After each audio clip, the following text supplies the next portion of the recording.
Welcome, Shadow Seekers, to American Shadows, Crimes and Chronicles. Today, we're unearthing a tale that'll haunt your thoughts long after it ends. Whether you're glued to the screen or just listening in, you're in for a wild ride through history's darkest corners. If you're new, hit subscribe to join our mission of exposing America's hidden truths. Regulars, your likes fuel our journey into the unknown. Now, let's peel back the layers of time and reveal the secrets beneath. Ready? Let's begin. Stolen from the Porch, the crime that revolutionized child safety in America. Hello friends, you're watching American Shadows, where we uncover the darkest chapters of American history. Today, we're transporting you back to the sweltering summer of 1956, when a crime so heinous shook the nation to its core and forever changed how we approach child abduction cases. This is the chilling tale of Angelo John LaMarca and the kidnapping that ended in tragedy. What drives a man to steal an innocent child from his family? How does a community cope with such a horrific loss? And why, decades later, does this case continue to haunt the annals of American crime? Before we dive into this heart-wrenching story, I want to extend my gratitude to all of you who support our work. Your engagement allows us to shed light on these shadowy corners of history. Our story begins on a seemingly peaceful July the 4th, 1956, in Westbury, Long Island. The air was thick with the scent of barbecues and the sound of firecrackers. Betty Weinberger, like countless mothers before her, placed her one-month-old son, Peter, in his carriage on the porch of their suburban home. She stepped inside for just a moment, but when she returned, her world shattered. The carriage was empty. Peter had vanished. Betty's anguished cries pierced the holiday atmosphere. "My baby! Someone's taken my baby!" Her neighbors rushed to help, but Peter was nowhere to be found. As night fell, the festive mood of Independence Day gave way to a palpable sense of fear and disbelief. Enter Angelo John LaMarca, a 31-year-old taxi driver and father of two. On the surface, he seemed an unlikely kidnapper, a family man struggling to make ends meet. But beneath his ordinary exterior lay a man drowning in debt, hounded by loan sharks, and driven to desperate measures. In a moment of misguided desperation, LaMarca had snatched baby Peter, leaving behind a crudely written ransom note demanding $2,000, a sum that reflected both his financial straits and his small-time thinking. "I'm sorry this had to happen," the note read. "I am a decent person inside, but I had to do this." As news of the kidnapping spread, it gripped the nation. The media descended on Westbury, turning the quiet suburb into a circus of reporters and curious onlookers. Walter Cronkite, in one of his early national broadcasts, solemnly reported, "A nation holds its breath as the search for baby Peter Weinberger continues." The FBI launched one of the largest manhunts in its history, with over 500 agents joining the search. J.EdgarHoover himself took a personal interest in the case, declaring, "We will leave no stone unturned in our efforts to bring this child home safely."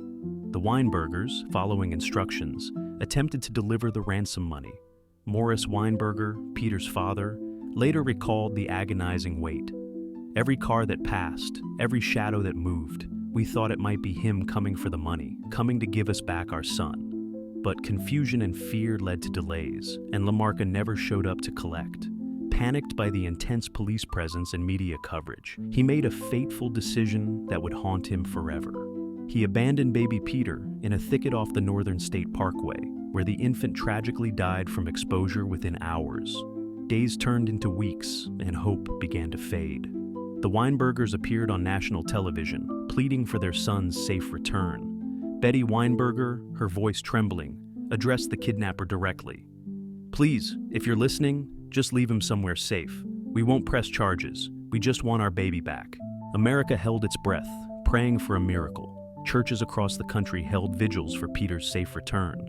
Children emptied their piggy banks, sending coins to the Weinbergers to help pay the ransom. The case had touched a nerve, forcing parents nationwide to confront their deepest fears. But on August 23, 1956, nearly 2 months after Peter's disappearance, the miracle they hoped for turned into a nightmare they couldn't have imagined. Angelo John LaMarca was arrested in Plainview, Long Island. LaMarca's capture came through a combination of diligent police work and sheer luck.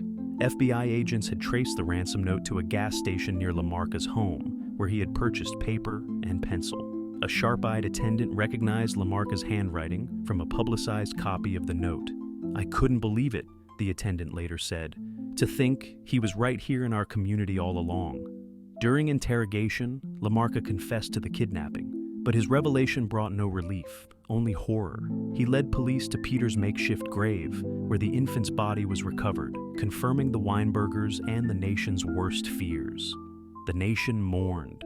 The Weinbergers' anguish was palpable, their loss incomprehensible.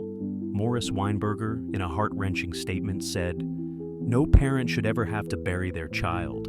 It's not the natural order of things." Lamarca's trial was swift, his guilt never in doubt. His defense argued that he was a man driven by desperation, not a hardened criminal, but the jury was unswayed. The brutality of the crime, particularly the abandonment of a defenseless infant, left little room for mercy. On December 14, 1956, Lamarca was sentenced to death. Despite appeals and pleas for clemency, including from his own wife, Lamarca was executed by electric chair at Sing Sing Prison on August 7, 1958. His last words were reportedly, "I'm sorry for all the hurt I've caused." But the story of Peter Weinberger and Angelo Lamarca didn't end with Lamarca's execution. This case fundamentally changed how America approached child abductions. It led to the creation of the FBI's Major Kidnapping Unit and influenced the development of the Amber Alert system decades later. FBI Director Hoover implemented new protocols, ensuring that kidnapping cases would receive immediate, high-priority response. The Weinberger case taught us that, in these situations, every minute counts, Hoover stated in a memo to field offices. The case also transformed media coverage of such crimes.